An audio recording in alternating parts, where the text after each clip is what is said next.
Hey guys, welcome back to the channel. In this video, I'm going to show you how to recover deleted chats on Instagram. So let's go into the Instagram mobile application here. So I will just open the Instagram here. And if you want to, recover the deleted messages, so basically you have to just go into your account. And after that, I will show you. Now here you have to just go to the profile icon, which is on the bottom right side corner. And after that, it will load for a few seconds. On the top right side corner, you will get the three horizontal lines. Click on there.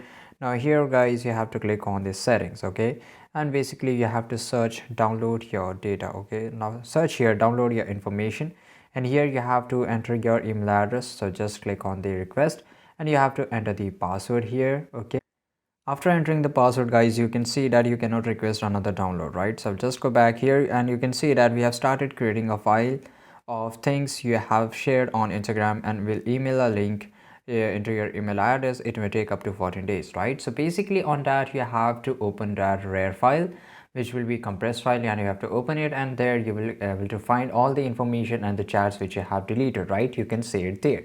So this is the only way that you can recover deleted messages over Instagram. And if you found this video really interesting and helpful, make sure to like this video, subscribe our channel, and see you guys in the next video.